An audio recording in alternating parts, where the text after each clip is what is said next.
తినిన తర్వాత ఎవరు చెప్పినా ఏం చెప్పినా ఎట్ట చెప్పినా కళ్ళు మూతులు పడిపోతే కనుక ఈ కూడిక మీకు కష్టం, నాకు కష్టమే. త్వరగానే కూర్చోడానికి ప్రయత్నం చేస్తాను. నిద్రపోకుండా ఉండాలి అని అంటే మీరు 3 పనులు చేయాలి. ఒకటి, పనులు తెలుసుకొని కూర్చోండి.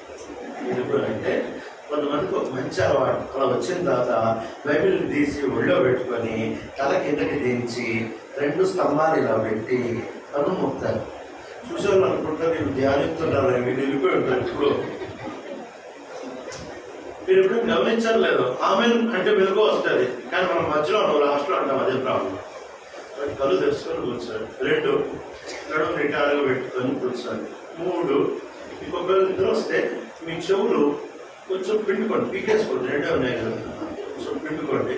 అప్పుడు రక్త ప్రసరణ జరుగుతుందంట, మెరుపు వస్తుందంట. ఈ 3 చేసిన తర్వాత కూడా మీకు ఆగట్లేదంటే బయటకు వెళ్ళి విశాఖమైన పడుకోండి. సరే, మొదటి వర్తమానము వాక్యం మీద మాట్లాడారు, 2వ వర్తమానము ఇప్పుడు దేని మీద? ఆరాధన మీద. Very good. సో 5 విషయాలు చెబుతా వచ్చాను. ప్రార్థన, బైబిల్, ప్రార్థన, ఆరాధన, సహాయం చేయడము, దేవుని పని చేయడము. దీంట్లో 2 విషయాలు చూస్తాం. టోకీగా ఆరాధన గురించి కొన్ని మాటలు దేవుని యొక్క వాక్యం నుంచి చూసుకొని మనం వెళ్ళడానికి ప్రయత్నం చేద్దాం. కీర్తన 23 బాగా పరిచయం కదా మనకి. కీర్తన 23. ఈ కీర్తన మనందరికి బాగా తెలుసు కదా, వద్దన్న నిద్రలో లేకుండా చెప్పేయగలం ఈ కీర్తన. ఈ కీర్తనలో దేవుడు మన కొరకే ఏమేమి చేశాడో మనకి తెలుసు. ఈ కీర్తన 23లో ఆయన చేసేవన్నీ మన కొరకే ఎందుకు చేస్తున్నాడు చదివి చెప్పండి మీరేనా. ఈ కీర్తనలో చాలా విషయాలు చేశాడు కదా ఆయన. పచ్చికరించ స్థలాలట, శాంతి జలములట, ఆయన ఎన్నెన్నెందో రాశారు కదా. 6 వచనాల్లో చాలా విషయాలు రాశారు. ఇవన్నీ మన కోసం అసలు ఎందుకు చేస్తున్నాడు మీరు చదివి చెప్పండి నాకు. 23వ కీర్తన చెప్పండి.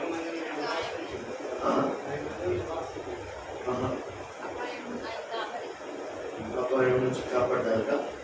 Okay, very good. ఇంకా తన మందిరంలో ఉండడానికి. Very good. ఇంకా నీతి మార్గంలో ఆయన మన కాపరి కబడి చేస్తున్నారు, నీతి మార్గాల్లో నడిపిస్తున్నాడు. మీరు ఏం చేస్తున్నారో చెప్తారు, మీరు ఎందుకు చేస్తున్నారో చెప్పట్లేదు. నేను అడిగేది ప్రశ్న ఏంటంటే ఎందుకు చెప్తున్నాను నాకు చెప్తాను. అది ఏం చేస్తాడు, మనం ఆయన మందిరంలో ఉంటాం. ఎందుకు? సరే, మీకు టైం లేదు, మీకు టైం లేదు, నాకు టైం లేదు. 3వ వచనం చూస్తారా?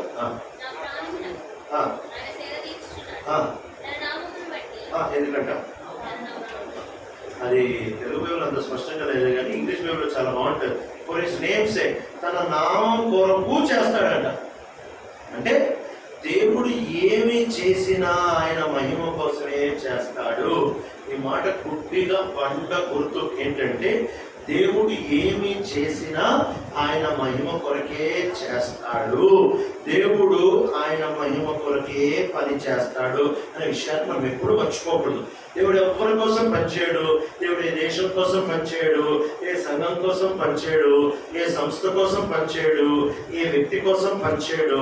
దేవుడు పనిచేస్తే ఆయన మహిమ కొరకు మాత్రమే పనిచేస్తాడు. ఇదంతా ఆయన ఈ కాపరి ఈ గొర్రెకి ఇవన్నీ ఎదుగు చేస్తా ఉంటున్నాడు అని అంటే తన నామం తన నామ మహిమార్థమై చేస్తా ఉంటున్నాడు. దేవుడు ఈ సృష్టి మొత్తాన్ని సృష్టించింది కూడా దాని కొరకే. ఎందుకు సృష్టించాడంటే అవాడ చదువుతాం. రోమిలికి రాసిన పత్రిక 11వ అధ్యాయం. రోమిలికి రాసిన పత్రిక 11వ అధ్యాయం 35-36 వచనాలు చదువుతారు ఎవరన్నా. ముందుగా ఆయనకిచ్చి ప్రతిఫలం పొందగలవాడు ఎవడు? ఆయన మూలములను, ఆయన ద్వారాను, ఆయన నిమిత్తమును సమస్తము కలిగినది యుగముల వరకు ఆయనకు మహిమ కలుగును గాక. ఆమేన్. చదువుతుంది. చదువు 12. కాబట్టి చాలాసార్లు మనం 12:1 నుంచి మొదలు పెడతాం. కాబట్టి నుంచి మొదలు పెడతాం. అసలు ఏ మాట కన్నా అర్థం ఉంటుంది. ఇప్పుడు ఒకవేళ నేను మీతో మాట్లాడుతున్నా కాబట్టి నేను వెళ్ళిపోతాను, మీకు ఏమవుతుంది? ఏమన్నా అర్థం అవుతా? ఏం అర్థం అవుతుంది కదా, దాని ముందే ఏమన్నా చెప్పాలి. నాకు ఫోన్ వచ్చిందండి కాబట్టి వెళ్ళిపోతున్నా, కాబట్టి 12 చదివేటప్పుడు ఎప్పుడు కాబట్టి సహోదరులు ఏం అర్థం కాదు. కొంచెం పైన ఎప్పుడు గుర్తుపెట్టుకోండి. కాబట్టి, అయితే, మరియు ఈ 3 మాటలు. కాబట్టి, అయితే, మరియు ఈ 3 మాటలు ఎప్పుడైతే కనిపిస్తుందో ఆ నుంచి చదవ, కొంచెం పై నుంచి చదవాలి. సరే, ఇక్కడ ఏమంటున్నాడు అని అంటే సమస్తము ఆయన కొరకు. ఎంత మంచి మాట కదా, సమస్తము ఆయన కొరకు. అదే మాట మళ్ళీ చదువుదాం. కొలస్సీయులకు రాసిన పత్రిక 1వ అధ్యాయానికి వస్తున్నాం. కొలస్సీయులకు రాసిన పత్రిక 1వ అధ్యాయం. ఎందుకు సమస్తాన్ని సృష్టించాడట? 16వ వచనం చూద్దాం.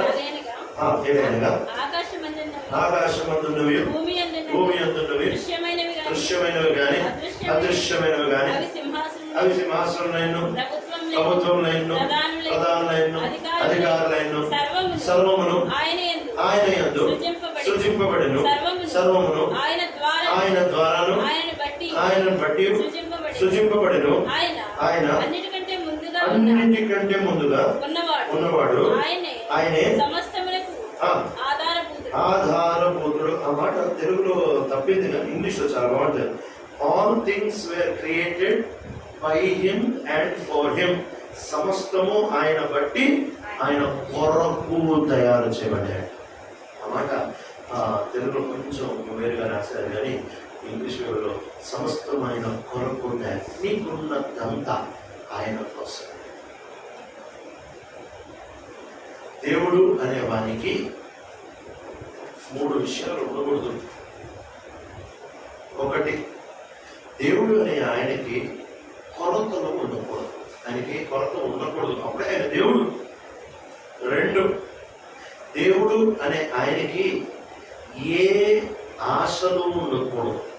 అంటే ఆశ అని అంటే దాన్ని ఎట్లా అర్థం చేసుకుంటే ఇంగ్లీష్ అంటే ఆయనకి ఏ వాంఛ అంటే ఇది లేకపోతే నేను ఉండను, ఇది లేకపోతే నాకు జరగదు అనేది ఏమి ఉండకూడదు.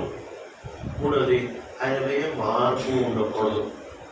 దేవునిలో ఏ కొరత ఉండదు. దేవునికి ఆశ అంటే మళ్ళీ వేరే అర్థం చేసుకోవాలి. ఇది సరే, మొదటి పదంలోనే ఆగుదాం లేండి. దీన్ని తప్పు అర్థం చేసుకునే ప్రమాదం ఎక్కువ ఉంది కాబట్టి దేవునికి ఏ కొరత ఉండకూడదు.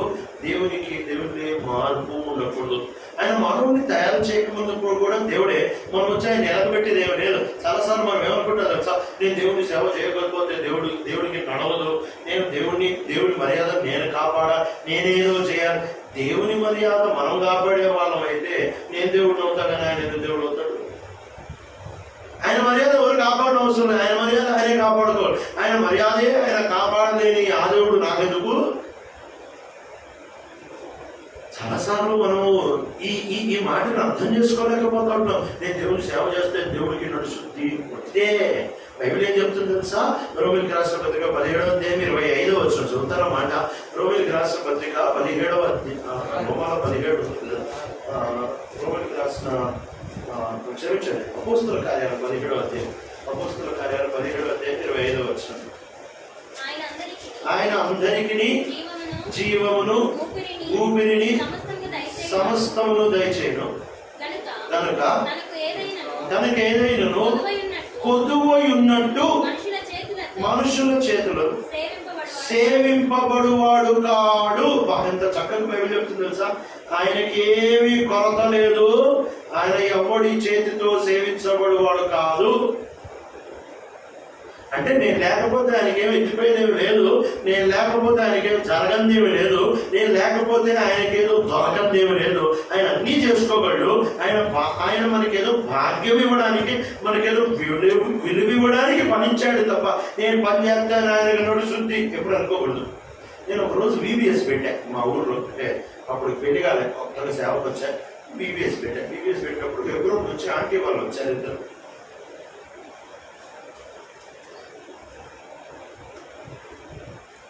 చాలా మంది పిల్లలు వచ్చారు.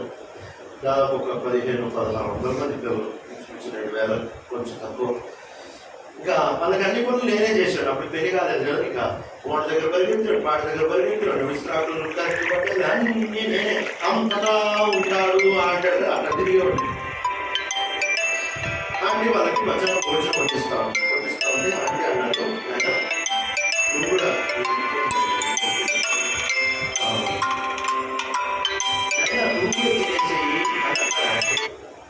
ఎప్పుడైతే నువ్వు కూడా తినేసేయి అని అంటే అన్నారో అప్పుడు లేదా అంటే ఇక్కడ ఏ మందిరం సంగతి మీకు తెలియదు, నేను లేకపోతే నడవదు, అందరి లైన్లో కూర్చోరు, పిల్లలకు విస్తరాకులు కరెక్ట్ పడవు, అన్నం సాంబార్ కరెక్ట్ వడ్డించరు, పిల్లలు సరిగ్గా తినరు, అందుకే మీరు తినండి అంటే నేను అక్కడ చూసుకుంటాను అని అన్నా.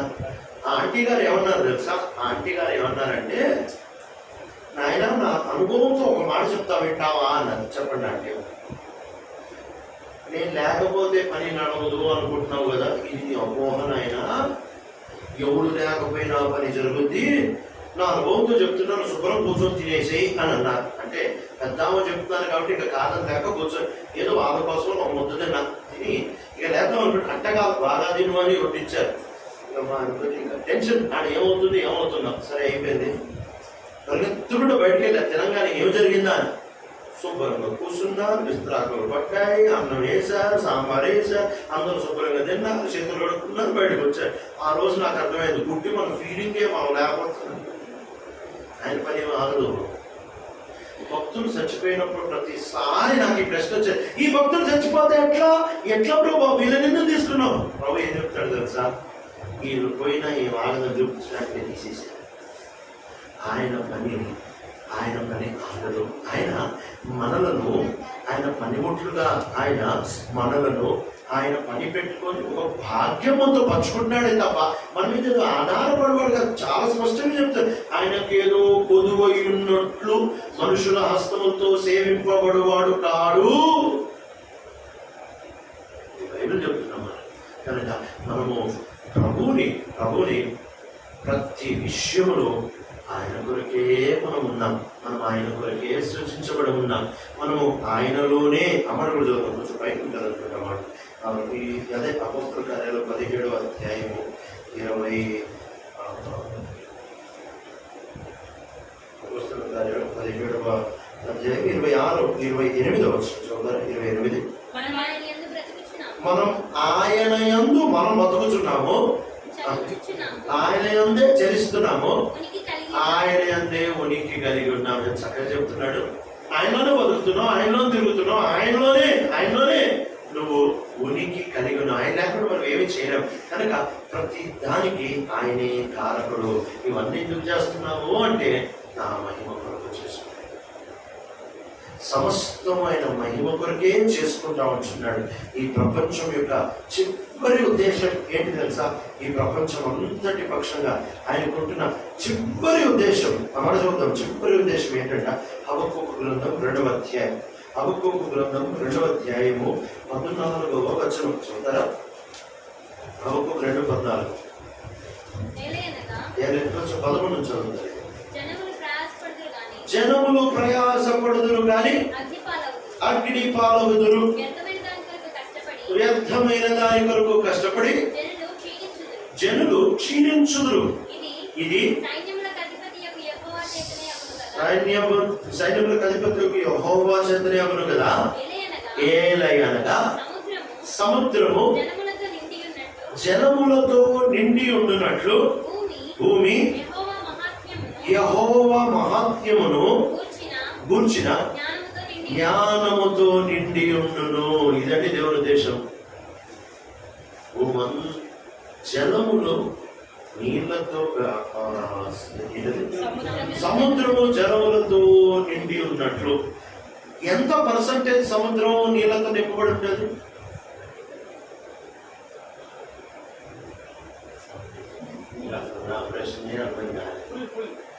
Very good, full. భూమిలో ఎంత పర్సెంట్ నీళ్ళని అడగలే, సముద్రంలో ఎంత పర్సెంట్ నీళ్ళని అడిగా. భూమి మీద 75% నీళ్లు, సముద్రంలో 100% నీళ్లు. భూమి సముద్రంలో జలములు ఎట్లా 100%, దేవుని మహిమ గురించి 100% అంట. ఒకరోజు వస్తుంది నిత్యత్వంలో ఆయన మహిమే. ఇప్పుడు ప్రశ్న అడుగుతా, పరలోకంలో నిత్యత్వంలో దేవునికి మహిమ వస్తుందా? వస్తుంది. నరకంలో వస్తుందా? చెప్పే పరలోకంలో వస్తుంది, నరకంలో రాదు. Very good. మరి ఈ మాట ఆయన కొరికి సమస్తం తయారు చేసుకున్నాడు. నరకంలో కూడా ఆయనకి మహిమ వస్తాయి. ఎట్లా వస్తాయి చెప్తాం. పరలోకంలో మనం అందరం ఆయన మహిమపరుస్తాం. దేని బట్టి మహిమపరుస్తాం? ఎంత కృప ప్రభా, ఎంత కనికరం ప్రభా, నాలాంటి గలీజోడిని, నాలాంటి శాతగన్నాడు పనికి మాలినోడిని ప్రభా నువ్వు ఎంత ప్రేమించి నువ్వు ఇక్కడ తెచ్చావు, నీ అంత కరుణమూర్తి ఎవరున్నారు అని చెప్పి ఆయన కనికరమును ఆధారం చేసుకొని ఆయనకి మహిమ వస్తుంది పరలోకంలో. నరకంలో వాళ్ళు ఏమంటారు తెలుసా? నీ అంత న్యాయవంతుడు ఎవడున్నాడు రా నాయనా, నేను దొరకననుకున్న పోలీసు వాడికి, నేను దొరకనన్న కోడినోడికి, నేను దొరకననుకున్న పంచాయత్ డిపార్ట్మెంట్కి నీకు దొరికిపోయాను. నీ అంత బలమైన వాడు ఎవడున్నాడు, నీ అంత న్యాయవంతుడు ఎవడున్నాడు, నీలాగా పాపాన్ని శిక్షించేవాడు ఎవడున్నాడు. నరకంలో కూడా ఆయనకి మహిమ వస్తుంది. తేడా ఏంటి అని అంటే పరలోకంలో ఆయనకి కృపని బట్టి మహిమ వస్తుంది, నరకంలో ఆయనకి న్యాయమును బట్టి మహిమ వస్తుంది. ఇప్పుడు చెప్పండి, నరకంలో ఆయన మహిమ వస్తుందా? అంతటా ఆయన స్వభావం, అంతటా ఆయన గుణగణం, అంతటా ప్రభువే కనిపిస్తా ఉంటాడు. ఈ రోజుల్లో, ఈ చివరి దినాల్లో శత్రువు ఈ విషయాన్ని దాడి చేద్దామనుకుంటున్నాడు. అందుకే వాడు దేవునికి రావాల్సిన మహిమని నిదానంగా చల్లా చెల్లి చేస్తున్నాడు. ఆ మహిమ తీసుకెళ్ళి ఎవరికి ఇవ్వాలనుకుంటున్నాడో తెలుసా? చూద్దాం. మత్తయి సువార్త 17వ అధ్యాయం వద్ద.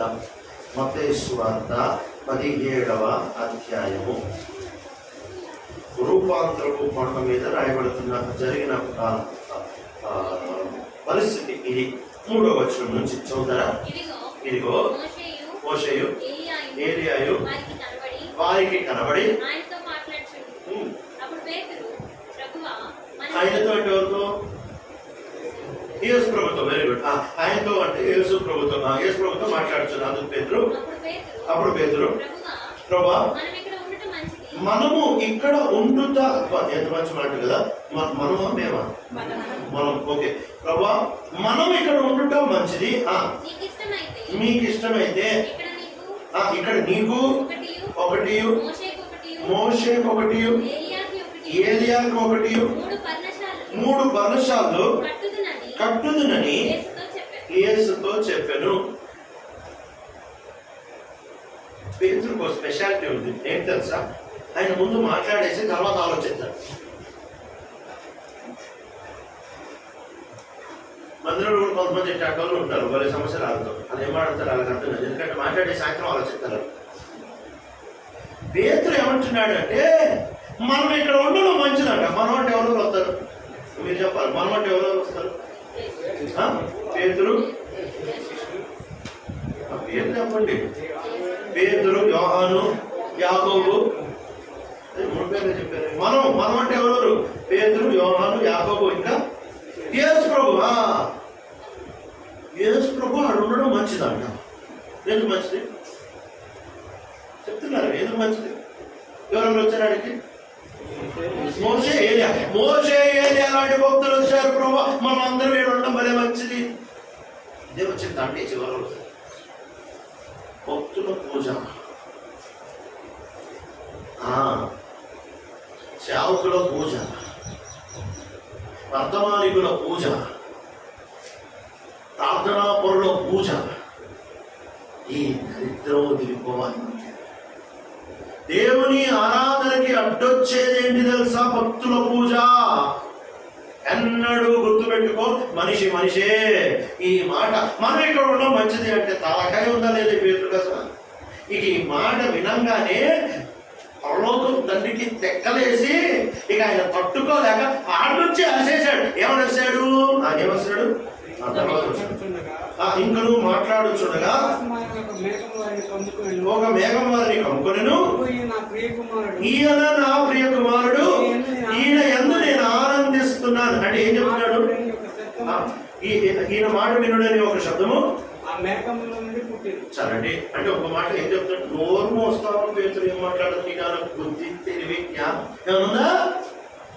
మోసేవుడు, ఏలియావుడు, ఈ నొక్కడే నా ప్రియ కుమారుడు, ఈ నొక్కడిలోనే నేను ఆనందిస్తున్నా, ఈ నొక్కడ మాటే విను, ఈయనకి సమానులు ఎవరు లేరు అని చెప్పి వెంటనే మేఘవేసి 8వ వచనం. అది చెప్తారా? 8వ వచనం. వారు కనులెత్తి చూడగా యేసు తప్ప సరే అండి, వాళ్ళిద్దరు లాగేశాడు. నా కొడుకు మహిమ దగ్గరికి రాకూడదు మీరు. సంఘంలో కూడా ఇదే పరిస్థితి, పేతురుకి ఇదే పరిస్థితి. పరిస్థితి ఏంటంట, కొంత మాట చూద్దాం. కొరింథీయులకు రాసిన మొదటి పత్రిక మొదటి అధ్యాయానికి వస్తున్నాం. కొరింథీయులకు రాసిన మొదటి పత్రిక మొదటి అధ్యాయం 12వ వచనం చదువుతారా? నేను పౌలు వాడను, ఒకడు నేను అపోలో వాడను, మరి ఒకడు నేను కేఫా వాడను. చాలండి. తర్వాత ఇంకోడు క్రీస్తు వాడను. క్రీస్తు వాడను అంటే ఏంటి తెలుసా? దాని అర్థం ఏంటో కూడా చెప్తాను. నేను క్రీస్తు వాడను అంటే తప్ప అని అంటే వీడు చెప్పే విధానం తప్పు. ఏంటి అని అంటే, నేను ఎవడు మాట విన్నాను, నేను బైబిల్ మాట విన్నాను, నేను అపోస్తుల మాట విన్నాను, నేను సేవకుల మాట ఎవరు డైరెక్ట్ యేసు ప్రభు చెప్తే ఇంట ఆ బ్యాచ్ కూడా తప్పే.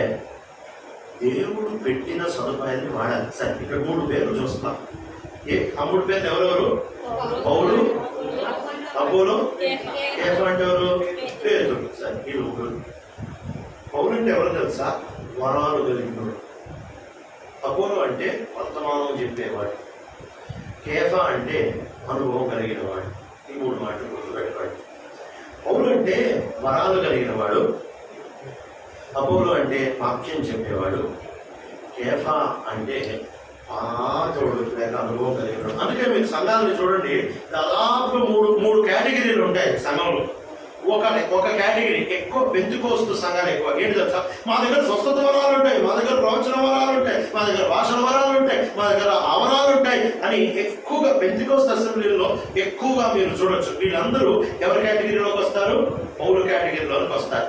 హెబ్రోన్ అసెంబ్లీ, ఆ తర్వాత బ్రదరన్ అసెంబ్లీ, వీళ్ళందరూ ఏం చెప్తారు? మా దగ్గర వాక్యం ఉంటుంది అని చెప్తారు. మనం ఏ కేటగిరీ? Apollo category. ఇంకా కొంతమంది ఉంటారు, లూథరన్ సంఘం, ఆ తర్వాత సిఎస్ఐ సంఘం, ఆ తర్వాత బ్యాప్టిస్ట్ సంఘం. వీళ్ళు ఏమంటారు తెలుసా? తల్లి సంఘం, పాత సంఘం అంటారు. వీళ్ళే కేటగిరీ? కేఫా. ఇలా సంఘాలు 3 కేటగిరీలోనికి విభజించుకున్నారు. వీళ్ళు అలా చెప్పట్లేదు, నేను విభజించుకున్నాను అంతే. కాబట్టి ఈ మనము ఏ దాంట్లో ధరించడానికి వీల్లేదు. కింద అంటాడు పౌలు, క్రీస్తు కదా మీ కోసం చచ్చిపోయింది, క్రీస్తు కదా మీకోసం ప్రారంభించింది అని చెప్పి ఆయన చాలా స్పష్టంగా ఏమంటాడంటే, సిలువ వేయబడిన యేసుని తప్ప మరి దేన్ని మేము ప్రసంగించము. We preach Christ crucified అని 23వ వచనంలో చెప్తాడు.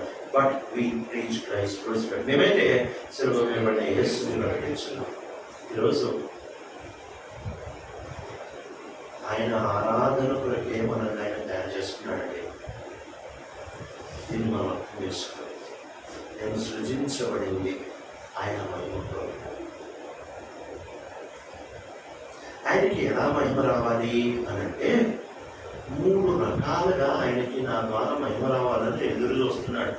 మొట్టమొదటిది, ఆయన నన్ను నిర్మించిన విధానం బట్టి ఆయన మహిమ రావాలని చూస్తున్నాడు. కీర్తన 139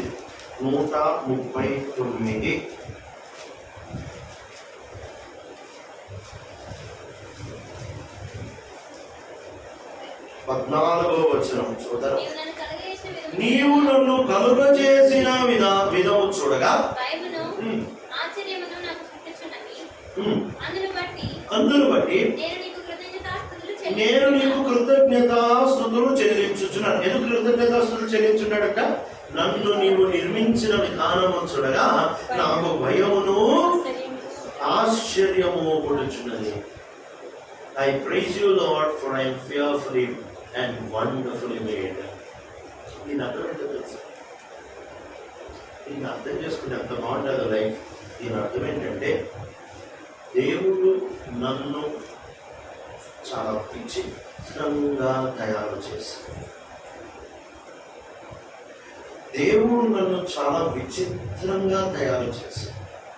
నాలాగా ఈ ప్రపంచంలో ఎవరూ ఆలోచించరు, నాలాగా ఈ ప్రపంచంలో ఎవరు ఉండరు, నాలాగా ఈ ప్రపంచంలో ఎవరు పని చేయలేరు.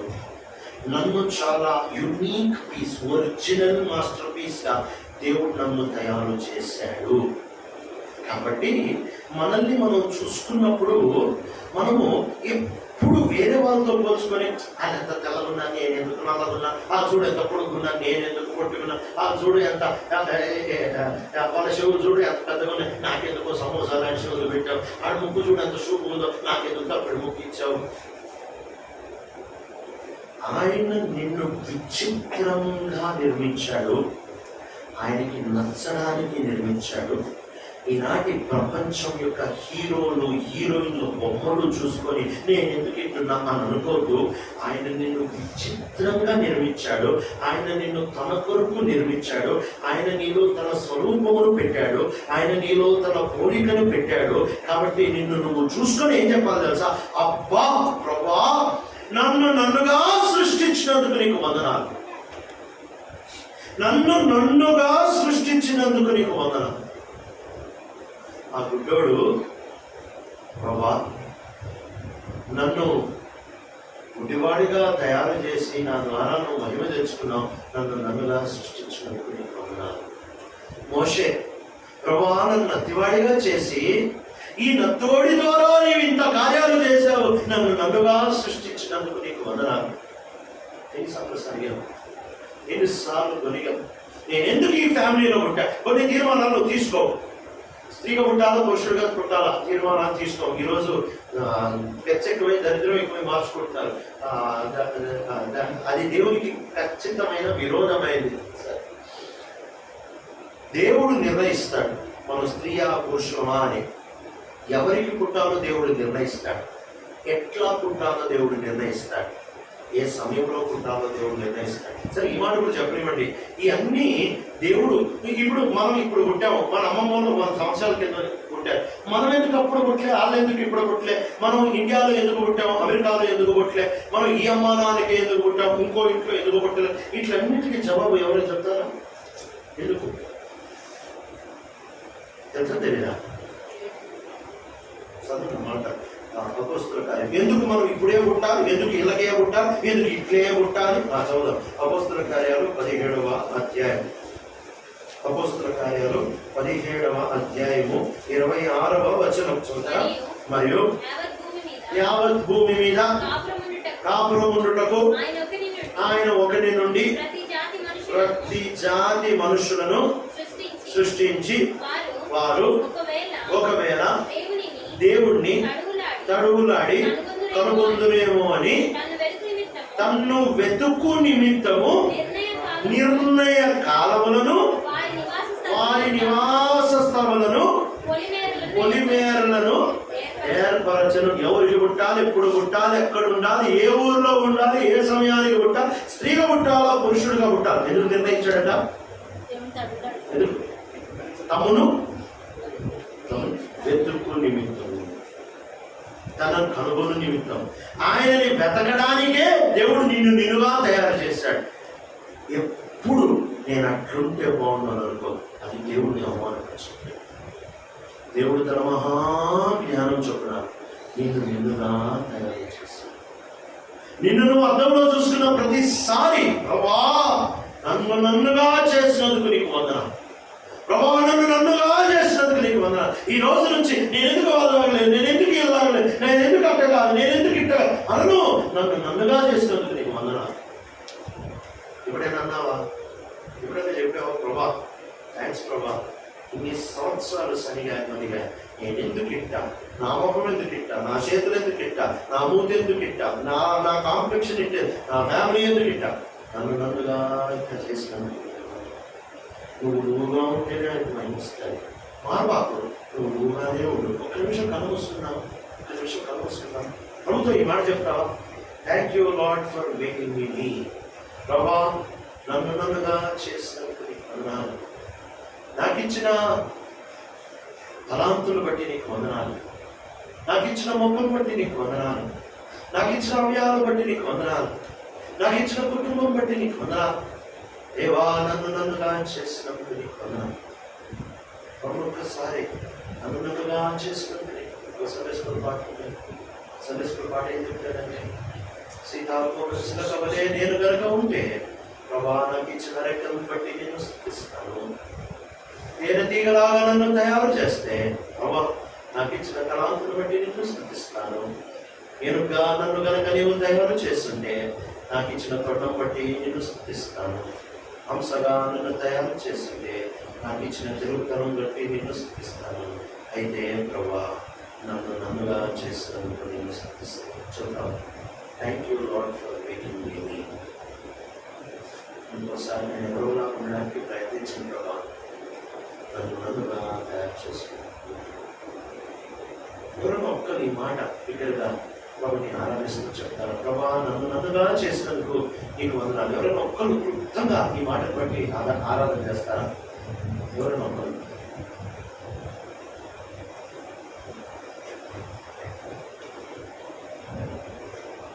ఒక్కరు క్లుప్తంగా ప్రభుని ఆరాధిస్తారా? ప్రభా మమ్మల్నిగా నన్నుగా చేసినందుకు నీకు వందనాలు. ఎవరైనా ఒక్కరు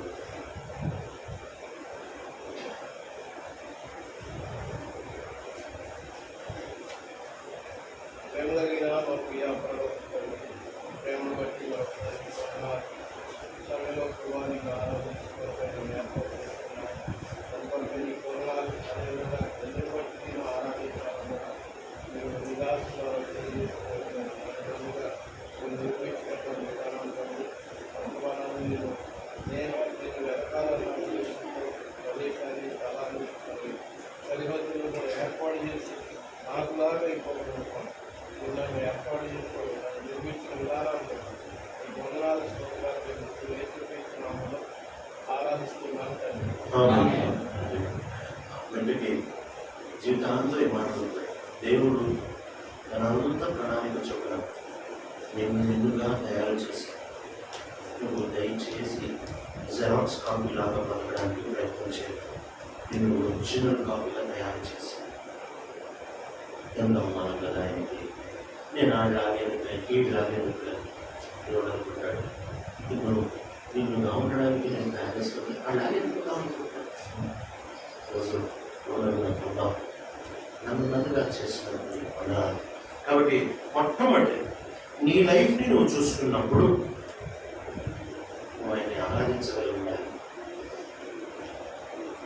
ఇదే మాటని కొంచెం ముందుకు తీసుకెళ్తే రోమిలికి రాష్ట్ర పత్రిక 3వ అధ్యాయం మనం చూద్దామా? రోమిలికి రాష్ట్ర పత్రిక 3వ అధ్యాయం.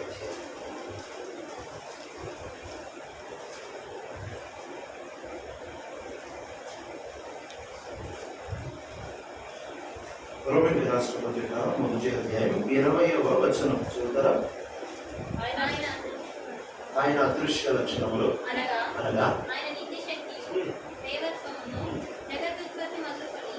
ఆయన నిత్యశక్తియు దైవత్వమును జగత్తు ఉత్పత్తి మొదలుకొని సృష్టింపబడిన వస్తువులలో ఆలోచించుట వలన తేటపడుచున్నది కనుక వారు నిరుత్తరులై ఉన్నారు అని. ఆ తర్వాత కొనసాగింపు ఏంటంటే వాళ్ళు దేవుడిగా కనపరచలేదు. సృష్టిని చూస్తే ఏమి సృష్టికర్త ప్రభావం, ఏమి సృష్టికర్త, ఈనాటి వాళ్ళు ఎవరున్నారయ్యా? ఏమి సృష్టికర్తవయ్యా నువ్వు? ఎవరన్నా గిటార్ వాయిస్తే, ఒక 6 స్ట్రింగులు ఉంటున్న గిటార్ వాయిస్తే ఏం వాయించాడండి అని అంటున్నావే. 6 స్ట్రింగులు ఉంటున్న గిటారులో ఒక చక్కటి పాట వాయిస్తేనే అంత ఆశ్చర్యపోతున్నావు. ఆ 6 తీగలు మీటగా వస్తున్న ఆ సంగీతము నీ చెవిన పడి నీకు వినిపించడానికి 6,000 తీగలు నీ చెవిలో పెట్టాడు. మరి దాన్ని బట్టి ఎప్పుడైనా ఆరాధించావా? ఓ ఫోటో చూసినప్పుడు, ఒక హెచ్డి ఫోటో చూసినప్పుడు, ఒక హై రెజల్యూషన్ ఫోటో చూసినప్పుడు ఏముందప్ప అని అంటున్నావే. ఆఫ్టర్ ఆల్ ఒక ఫోటోలో 1,20,000 పిక్సెల్ ఉంటేనే ఏముందండి ఫోటో అని అంటావే. అది చూడడానికి నీ కళ్ళల్లో 1,20,00,000 పిక్సెల్ పెట్టాడు. ఆ కళ్ళను బట్టి ఎప్పుడైనా స్తుతించావా ప్రభుని? ఏమి నిర్మించాడు? ఇది మన నిర్మాణం. ఒకసారి ప్రపంచం యొక్క నిర్మాణం చూడండి. చాలాసార్లు భక్తి అంటే మనం ఏమనుకుంటాం తెలుసా? దిగులు మొహం వేసుకొని, ఎప్పుడు ఏడు మొహం వేసుకొని, ఎవరితో మాట్లాడకుండా దిగుసుకొని ఉండడం భక్తి అనుకుంటాం. అది చేరస్తాం బెచ్చ. ఏసై ఏమంటున్నాడు తెలుసా? అబ్బా ఏసై లైఫ్ ఎంత బ్యాలెన్స్డ్ లైఫ్. పొద్దున చెప్పాడు కదా ఆయన చాలా బ్యాలెన్స్డ్ లైఫ్. ఏసై ఎంత బ్యాలెన్స్డ్ లైఫ్ తెలుసా? ఆయన ఏమంటున్నాడు తెలుసా? ఒరే మీరు పోయి ఆకాశ పక్షులని చూడుడి అంటే ఆయన చూసాడా లేదా? ఏసయ్య కూడా టైం తీసుకుని ఆకాశ పక్షుల్ని చూశాడు. ఏసయ్య అడవి పువ్వులను చూడుడి అవి ఎంత చక్కగా అలంకరించబడ్డాయి అంటే ఆయన టైం తీసుకొని అడవి పువ్వులను చూశాడు. ఆయన సృష్టిని చూశాడు. ఈరోజు మనం సృష్టిలో దేవుని యొక్క మహత్వమును చూడగలము. ఇక్కడ 2 విషయాలు రాశాడు. ఏమేమి చూపిస్తున్నాడంటే ఆయన నిత్య శక్తియు దేవత్వము. ఇప్పుడు నా ప్రశ్నకు మీరు జవాబు చెప్పాలి. సృష్టిలో చూస్తే ఆయన నిత్య శక్తి కనిపిస్తారా, దేవత్వం కనిపిస్తారు? సృష్టి సూర్యుడు చంద్రుడు కింద పడకుండా. ఇక్కడ ఒక మాట కూడా చెప్పనా, అసలు సూర్యుడు భూమి ఎంత విచిత్రం అంటే, ఇది సూర్యుడు అనుకుందాం, ఇది భూమి అనుకుందాం. భూమి రౌండ్గా తిరగదు. భూమి గుడ్డాకారంలో తిరుగుతుంది. అంటే ఎలిప్టికల్ అంటారు కదా, గుడ్డాకారం. ఒక దగ్గరికి వస్తుంది, ఒక దగ్గర దూరం పోతుంది. గుడ్డాకారంలో తిరుగుతుంది. ఇంత పెద్ద భూమి ఇన్ని వేల సంవత్సరాల నుంచి అటు ఇటు తప్పకుండా కరెక్ట్గా గీసిన కక్షలోనే తిరుగుతుంది. మీకు తెలుసు తెలియదు, ఈ ప్రపంచం కనుక ఈ కక్ష నుంచి అంగుళం అంటే ఇంత, ఒక అంగుళం కనుక సూర్యునికి దగ్గర లేదనుకో, ఓన్లీ 1 ఫీట్ సూర్యుడికి దగ్గర లేదనుకో ఏం జరుగుతుందో తెలుసా? భూమి మీద టెంపరేచర్ 20 డిగ్రీలు పెరుగుతుంది. ఒక్కడుగు దగ్గరికి వెళ్తే భూమి మీద టెంపరేచర్ 20 డిగ్రీలు పెరుగుతుంది. ఇప్పుడు టెంపరేచర్ ఎంత ఉంది? అందాజా ఎంత ఉంటుంది? 30 పైన, 40 పైన, సరే 40 పైన ఉంది. భూమి కొంచెం ఒక అడుగు దగ్గరికి పోతే టెంపరేచర్ 60. ఇక మీకేమో సమాధానం 40కే మనం ఆగిపోతుంది, 2 వికెట్లు పడిపోతుంది. ఇంకో మాట చెప్పరా, ఇదే భూమి ఒక అంగుళం దూరం పోయిందనుకో 20 డిగ్రీల టెంపరేచర్ పడిపోతుంది. చలికాలంలో మన టెంపరేచర్ 20 ఉంటుంది కదా, ఒక అడుగు అటు పోతే 0 అయిపోతుంది. ఇన్ని వేల సంవత్సరాల నుంచి భూమి కరెక్ట్గా తిరుగుతుంది. ఎట్లా తిరుగుతున్నావు మనం చూడటం నేర్చుకోవాలండి. ఆరాధన ఎప్పుడైనా చేయబుద్ధి కాకపోతే కొద్దిగా సూర్యుడు పైకి వచ్చినప్పుడు ఇది చూడు, అది చూస్తుంటే లోపల నుంచి పోతుంది. చేసావు ప్రభా, మనం సంవత్సరంలో కానీ ఒక్కరోజు సంవత్సరం అనేది దానికి ఏం చేశాడు కదా. కాబట్టి తన నిత్యశక్తి విశ్వంలో కనిపిస్తుంది, తన దైవత్వం దేంట్లో కనిపిస్తుంది తెలుసా? నీ మనసాక్షిలో కనిపిస్తుంది. నీ మనస్సాక్షి ఎట్లా వస్తుందా? నీ మనస్సాక్షికి తప్పు చేస్తే బాధ ఎందుకు వేస్తాడో తెలుసా? ఆయన స్వరూపం ఆయన పోలిక చొప్పున చేశాడుగా, ఆయనకి బాధ వేస్తేది కాబట్టి మన లోపల ఉంటున్న మనస్సాక్షి అయ్యో నేను తయారు చేసినోడు బాధేస్తుందిరా ఆయనకి అని ఒక 1,000,000 భాగం, ఒక చిన్న ఇసుక రేణు అంతా ఆయన బాధని నీ లోపల కూడా అది చూపిస్తుంది. దాన్నే మనస్సాక్షి అన్నారు. మంచి పని చేస్తే ఆయనకి ఆనందం, ఆ ఆనందంలో ఒక చిన్న ఇసుక రేణు అంతా నీ లోపల మనస్సాక్షి ఆనందిస్తాడు. ఒరే నేను తయారు చేసిన ఆనందం ఉందా? సృష్టిని మనల్ని చూసుకున్నప్పుడు ప్రభా నీ లాంటి వాడు ఉన్నారు ప్రభా. ఆయన ఆరాధించడం నేర్చుకోవాలి, సృష్టిని చూసి ఆరాధించడం నేర్చుకోవాలి. మళ్ళీ సృష్టిని ఆరాధించలేనా? అబ్బే అది విగ్రహారాధన. సృష్టిని చూసి సృష్టిలో దేవుని నిత్యశక్తి, మన మనసాక్షిలో దేవుని దేవత్వము చూసి ఎంత అద్భుతంగా తయారు చేశాం. కాబట్టి మొదటిది మన కంటికి కనిపించేది, మన లోపల అనిపించేది. దీన్ని బట్టి ప్రభుని స్తుతిస్తాం. రెండవ కారణం ఆయన ఎందుకు స్తుతిస్తాము అని అంటే ప్రకటన గ్రంథం మొదటిది నిన్ను బట్టి ఆయన స్తుతిస్తావు. రెండవది ప్రకటన గ్రంథము 5వ అధ్యాయం 9వ వచనం చూస్తారా? ఆ పెద్దలు నీవు ఆ గ్రంథమును తీసుకొని దాని ముద్రలను విప్పుటకు యోగ్యుడవు, నీవు వధింపబడిన వాడవై నీ రక్తమిచ్చి ప్రతి వంశములోను ఆయా భాషలు మాట్లాడు వారిలోను ప్రతి ప్రజలోను ప్రతి జనములోను దేవుని కొరకు మనుషులను కొని మా దేవునికి వారిని ఒక రాజ్యముగాను యాజకులను గాను చేసేవి చాలండి. ఎందుకు ఆరాధిస్తాను, ఎందుకు యోగ్యుడు అంటున్నారు తెలుసా? ప్రభా మా లాంటి వాళ్ళని కొని మీరు టమాటాలు కొనడానికి వెళ్ళారనుకోండి, అప్పలు ఎంతటి మీరు టమాటాలు ఇప్పుడు ఎంతైంది టమాటాలు? ఓహో ఇటు తెలీదా? ఓహో నేను తెచ్చేది మనమేగా, నేను ఎంత మర్చిపోతున్నాడు. ఎంత చెప్పండి, అంటే 58 అని చెప్తే 10 కిలోలు తెచ్చాడు. సరే ఇప్పుడంటే 58 ఉంది, రేట్లు పడిపోయారు అనుకోండి. 5 రూపాయలు టమాటాలు కావాలి కూడా వస్తుందిగా. 5 రూపాయలు టమాటాలు కావాలి, 5 రూపాయలు టమాటాలు ఉన్నాయని చెప్పి నువ్వు పూర్తిగా శాంతం వేసుకుంటాం. ఒక్కొక్కదో 360 డిగ్రీలు తిప్పి మేము చూసి కొంచెం చదివినట్టు అనిపిస్తే కొద్ది చేసి బాగలేదని వేసి ఒక్కొక్క టమాటా ఏరుతావే.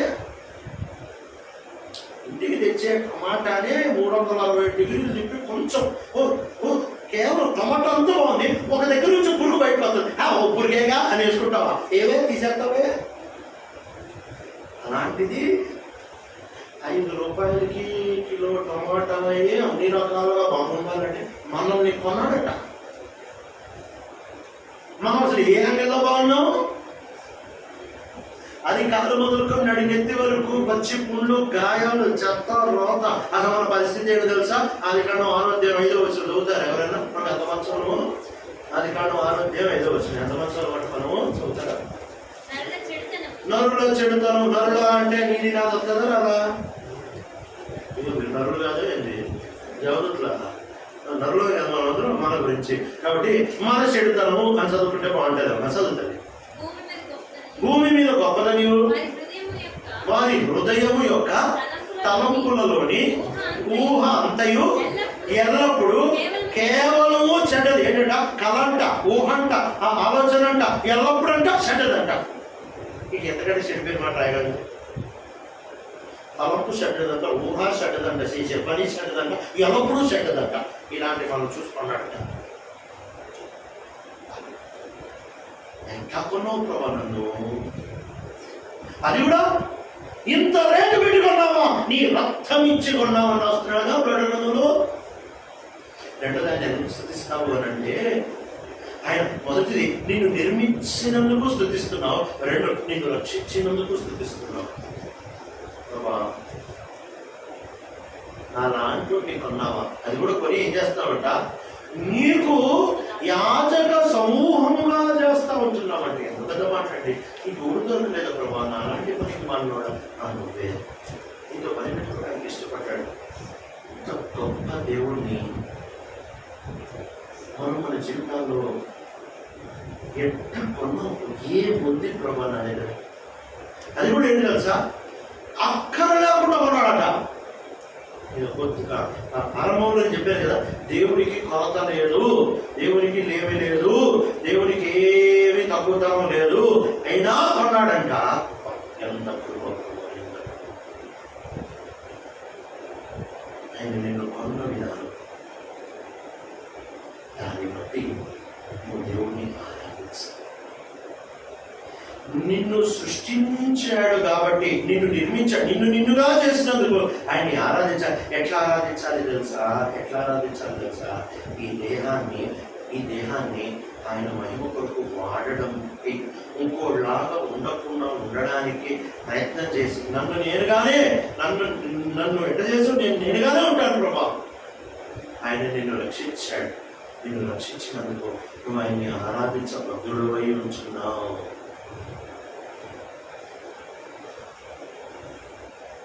ఎట్లా ఆరాధించాలట? ఆరాధన అంటే మనం ఏమనుకుంటున్నామో తెలుసా? సరే ఒక మాట చెప్తా, మీరు నాకు చదివి జవాబు చెప్పు. యోహాను సువార్త 4వ అధ్యాయం.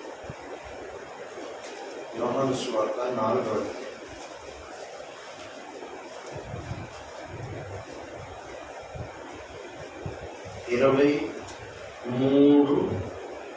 23వ వచనం చదువుతూ మీరు మనసులో చదువుతుంది ఓ మాట చెప్పండి. దేవుడు ఆరాధన వెతుకుతున్నాడా, ఆరాధికుడిని వెతుకుతున్నాడు? 23వ వచనం చదివి చెప్పండి నాకు. యోహాను 4:23లో ఆయన ఆరాధనని వెతుకుతున్నాడా, ఆరాధికుడిని వెతుకుతున్నాడా? జాగ్రత్తగా చదివి చెప్పండి. ఎక్కడ ఉంది? తన్ను ఆరాధించువారు వట్టి వారే ఉండాలని వెతుకుతున్నాడు. ఆయన వెతికేది ఆరాధన కాదు, ఆయన వెతికేది ఆరాధికుడిని. కాబట్టి మనం చాలాసార్లు ఏం చేస్తామంటే మనం బతుకు బాగా పెట్టుకోము కానీ మాట బాగా పెడతాం. మా కాడ ఒక ఆయన చచ్చిపోతే మా దగ్గర భజనీలు చేస్తారు, రాత్రులు భజనీలు చేస్తారు. భజనీ అంటే కచేరీ అంటారు కదా, అంటే ఒక కీబోర్డ్ వేసుకోవాలి, హార్మోనియం వేసుకోవాలి, తర్వాత తాళం పెట్టుకొని చాలా మంది కూర్చొని ఒకరు పాడితే వాళ్ళ వెనకాల అందరూ కావాలి లాగా పాడుతూ ఉంటారు. అది మా బీదలు ఆచారం వాళ్ళు పాడతారు. ఒక ఆయన పాడుతున్నాడు, పాడుతూ ఆయన కన్నడలో పాడుతున్నాడు. నీ ఎందుకే పోగుడు మనోజ అంటే మనుషుడా నువ్వు ఎక్కడికి పోతున్నావు అని పాడుతున్నాడు.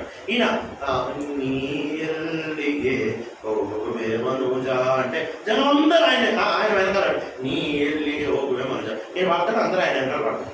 నేను పాడుతున్నాను. పాడుతూ నేను ఆ సౌత్ వెళ్ళకండి, ఆ శవం ఉంటే రాత్రి పాటలు పాడుతుంటే నేను కూర్చున్నాను. ఎంత స్పీడ్లో ఓ పని చేశాడు కదా,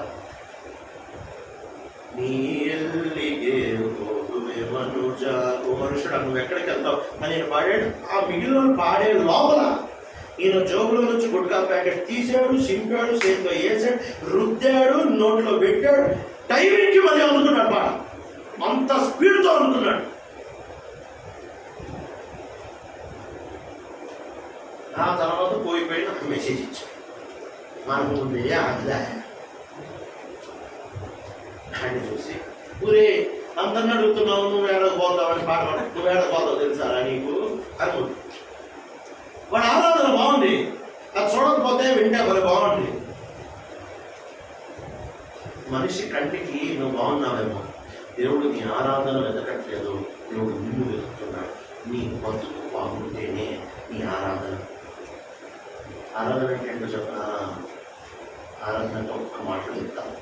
ఆరాధన అంటే వాక్యానికి విధేయత చూపించడం, అంతేనండి. పొద్దున్న చెప్పాగా, పొద్దున్న మాట చెప్పాగా, ఆ ప్రేమకి కొలబద్ద ఏంటి? విధేయత అని చెప్పాగా. కాబట్టి దేవుడిని ఆరాధించాలి అని అంటే నువ్వు ఏదో చేసేయడం, ఏదో పాట పాడేయడం, ఏదో నువ్వు ఆయన చెప్పింది అంటే అదండి ఆరాధన అంటే. అందుకే ఆయన అంటున్నాడు, సమూయేలు గారు సౌలు గారి దగ్గరకు వచ్చి అంటారు, ఏమంటారు అని అంటే బలి అర్పించుట కంటే క్రొవ్వున మెదడు దాన బలు అర్పించడం కంటే మాట వినుట శ్రేష్టం.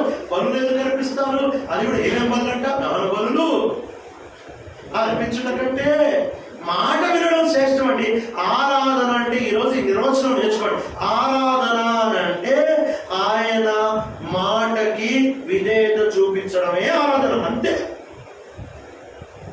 అవిధేయుని ఆరాధన కాదు. అందుకే యేసుప్రభు అంటారు, వారు పెదవులతో నన్ను మరే పూజిస్తున్నారు కానీ వారి హృదయం నాకు దూరంగా ఉన్నాయి. చివరి మాట చెప్పి చేస్తాను. మొదటిది మనం ఆయన ఎందుకు ఆరాధిస్తామంటే, ప్రభా నన్నుగా చేసినందుకు నీకు సృష్టిని ఇంత అద్భుతంగా చేసినందుకు అంత గొప్పడు ప్రభావాన్ని ఆరాధిస్తాం.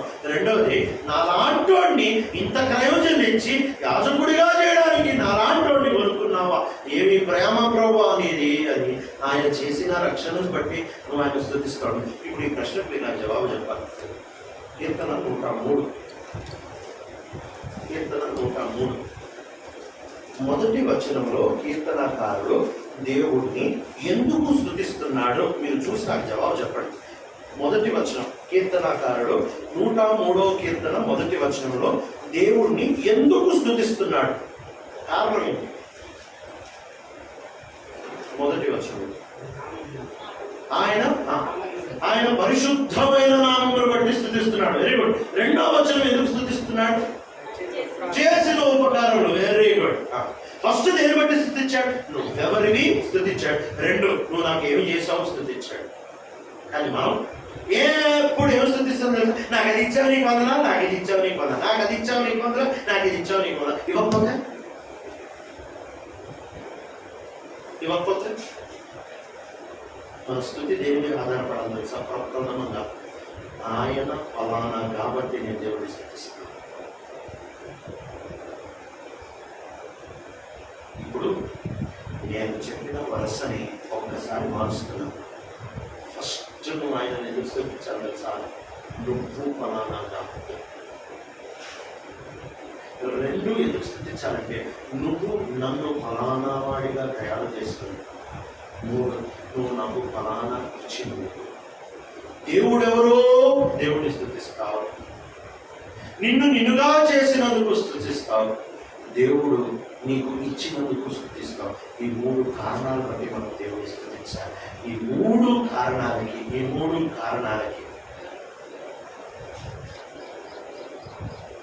దేవుడిని స్తుతించడానికి దేవుడు మనం తయారు చేసి, ఇంకా వేరే కారణం ఏ లేదు. ఆయన మనం రక్షించింది ఎందుకో తెలుసా? వాడు కూడా చెప్పింది చేస్తాం. ఆయన మనం రక్షించింది ఎందుకంటే పదం ఎఫెసీయులకు రాసిన పత్రిక మొదటి అధ్యాయము 2వ అధ్యాయం చదువుదాము. 6-7 వచనాలు. క్రీస్తు యేసునందు ఆయన మనకు చేసిన ఉపకారము ద్వారా అత్యధికమైన తన కృపా మహదైశ్వర్యమును రాబో యుగములలో కనుపరచు నిమిత్తము క్రీస్తు యేసునందు మనలను ఆయనతో కూడా లేపి పరలోకమందు ఆయనతో పాటు కూర్చుండబెట్టాను. మొదలు పెడుతూ పాపంలో చచ్చిన వాళ్ళు, అతిక్రమంలో చచ్చిన వాళ్ళు అక్కడి నుంచి ఎక్కడికి తెచ్చాడు తెలుసా? ఆయనతో పాటు కూర్చోబెట్టాడు. ఎందుకు ప్రభా అంటే నా మహిమ, తన మహత్తు కలిగిన కృపకి మహిమ కలగడానికి ఆయన ఈ పని చేశాడు. ప్రభు చూస్తాం, ప్రభా నువ్వు ఫలానా. దేవుడెవరో తెలుసుకో. రెండోది, దేవుడు నిన్నుగా చేశాడు. 3, దేవుడు నీకోసం ఏం చేశాడు. ఇట్లా శ్రేష్టమైన ఆరాధన ఏంటో తెలుసా? మొదటి, ఎందుకు అంటే ఆయన నాకు ఇచ్చిన ఇవ్వకపోయినా ఆయన ఆరాధనకి పాత్రుడు. సాతాను ఇట్టి ఆరాధనకి భయపడతాడు. తెలుసా? దొరికితే ఆరాధన చేసేవాడు ఎవడన్నా ఉంటాడు. అదేగా యోగులంలో అంటాడు, ఆయన ఉందిగా యోగు నాకు బాగా తెలుసులే, నువ్వు ఇచ్చావుగా అందుకని చేస్తున్నాడు. ఇవ్వడం మానేసి చూద్దాం, తీసేసి చూద్దాం. అన్నీ తీసేసిన తర్వాత ఆరాధన చేస్తే ఈ మనిషి ఫోన్ స్విచ్ ఆఫ్ చేసుకుని ఇక లేడు, కవరేజ్ చేయాలి, వెళ్ళిపోయాడు. అర్థం ఎందుకోనంటే ఇట్లాంటి నేను నా లైవ్లో చూడలేదురా బాబు, అసలు నా చెవులు స్పాల్ అవుతాయి. ఇవ్వడం బాబు యోగు ఏమి ఇవ్వకపోయినా ఆరాధన చేస్తున్నాడే. ఇదండి ఆరాధన. నువ్వు ఇచ్చినా ఇవ్వకపోయినా నువ్వుగా ప్రభా నువ్వు అందుకే నేను ఆరాధన చేస్తాను. 2, నన్నుగా చేస్తాను. నీకు వందన, నా లాంటి నీకు పైకి తెచ్చావు, నీకు వందన. ఇట్లాంటి ఆరాధన ఎప్పుడెప్పుడు చేయాలి? ప్రతిరోజు. ఒక మాట చదువుదామా? పొద్దున్న కూడా చదివే ఒక మాట చదువుకున్నాం, ముగించుకున్నాం. ఇప్పటికీ 5 సార్లు అన్నగా ముగించుకున్నాం. ఇది ముగించాను. ఫెస్టివల్గా రాసిన 3వ పత్రిక 5వ అధ్యాయం. ఫెస్టివల్గా రాసిన 3వ పత్రిక 5వ అధ్యాయం 16వ వచనం. 16. ప్రతి విషయమునందు కృతజ్ఞతాస్తుతులు చెల్లించుడి. కొంచెం పై నుంచి అంటే ఎల్లప్పుడూ నువ్వు సంతోషించుడి. ఈ మాట గమనించండి. ఎల్లప్పుడూ సంతోషించుడి అని అంటే బాగున్నా బాగాలేకపోయినా దొరికినా దొరకపోయి ఎల్లప్పుడూ దేంట్లో సంతోషించడం. నా దేవుడు, నేనేమన్నా కానీ కాదు, నా దేవుడు మాత్రం సర్వశక్తిమంతుడు, నా దేవుడు మాత్రం సర్వాధికారి, నా దేవుడు మాత్రం సర్వభౌముడు, నా దేవుడు మాత్రం మారడు, నా దేవుడు మాత్రం పరిశుద్ధుడు, నా దేవుడు మాత్రం లోపల లేనడు, నా దేవుడు పలానా. అదేనండి మన ఆనందం, అదేనండి మన ఆనందం. నా దేవుడు ఫలానా, నా దేవుడు ఫలానా. ఆయన మాటకి మాట ఎల్లప్పుడూ ఆయనను ఆనందిస్తూ, ఎల్లప్పుడూ ఆయన మీద ఆధారపడుతూ, ఎల్లప్పుడూ ప్రతి విషయంలో ఆయనకి కృతజ్ఞత. ఇదేనండి దేవుని చిత్రం. రోజు బైబిల్ చదవాలి, రోజు ప్రార్థన చేయాలి, రోజు ఆరాధన. రోజు ఆరాధన అని అంటే, ఆరాధన అంటే ఏదో 2 మాటలు కాదు. వాక్యానికి విధేయత చూపిస్తానే ఉండాలి. జీవితంలో 24 గంటలు ఆరాధన చేస్తాను. ఒక టీచర్ టైంకి స్కూల్కి వెళ్తే ఆరాధన తెలుసా? ఒక వంట చేసేవాడు జాగ్రత్తగా వంట చేస్తే ఆరాధన. అక్కోళ్ళు ఏ రోజు పట్లో ఆ రోజు ఉంటుంది ఆరాధన తెలుసా? అదేంటండి ఏదో చెప్తున్నారు మీరు. కొరింథీయులకు రాసిన మొదటి పత్రిక ఈరోజు తెలుసుగా. కొరింథీయులకు రాసిన మొదటి పత్రిక 10:31 వచనం. తిన్నను తాగినను మీరు ఏమి చేసినారు అని మాట్లాడడం వస్తుందా రాదా? ఏమి చేసినను అని అంటే కాలేజ్ కాలం వస్తుందా రాదా? ఏమి చేసినను దేవుని మహిమపరచడానికి చేయాలి. ఏమి చేసినాను, ఎంత మంచి మాట. ఏమి చేసినాను. మన ప్రాబ్లం ఏంటంటే మనం మందిరానికి వచ్చి ఆరాధన చేస్తేనే ఆరాధన అనుకుంటారు కదా. బైబిల్ చెప్తున్న మాట, ఏమి చేసినా ఆరాధన, ఏమి చేసినా ఆరాధన. వాక్యానికి విధేయత చూపించడమే ఆరాధన. ఆ తర్వాత ప్రతిరోజు ఎవడో ఒకటికి సహాయం చేయండి. ప్రతిరోజు దేవుని గురించి, దేవుని వాక్యాన్ని తీర్చి ప్రార్థించండి.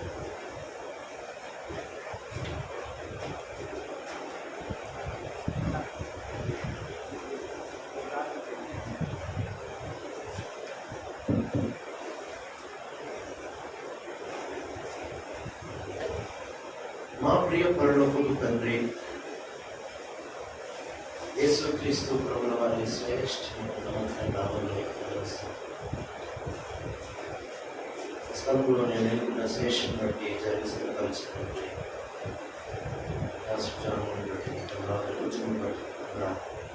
తెచ్చిన తోటి దైవ సేవకులు బట్టి వారి కుటుంబాలను బట్టి ప్రయాసపడుతున్న ఇక్కడ తిరిగిన రాష్ట్రం బట్టి కాలం నుంచి సరిది మాతో వచ్చావు. నీకు వందనాలు. అద్భుతమైన మూల్యమైన నీ లేఖనాన్ని మా చేతిలో పెట్టావు. ఇది ఎప్పుడంటే అప్పుడు మాట్లాడేదాన్ని మాకు అనుగ్రహించావు. దేవా, నీవే నేను వాడు నేను సెలవిస్తున్నాను. నీకు వందన స్తుతులు. నన్నుగా చేసినందుకు నీకు వందన. మాలాంటి వాళ్ళను నీకు యాజకులుగా కోరుకున్నందుకే నీకు వందన. చేసే జీవితం ఇదేళ్లుగా బ్రతికేయడానికి కృపను గురించి మా సంఘం యొక్క సరిహద్దు విషయాల గురించి నీ కార్యాలను వచ్చింది. పూర్వగ్రహాల విషయాలు తీసుకుని వాక్యం మర్చిపోతున్నాం. రోజు బైబిల్ ప్రార్థన, ఆరాధన, సహాయం, సేవ చేసే కృపలోనే మమ్మల్ని నడిపిస్తాం. యేసుక్రీస్తు ప్రభు మా రక్షకుని నామములో బ్రతిమలాడి వేడుకొచ్చున్నాం తండ్రి. ఆమేన్. ఆశీర్వాద ప్రార్థనకు ముందుగా ప్రార్థన గమనించండి.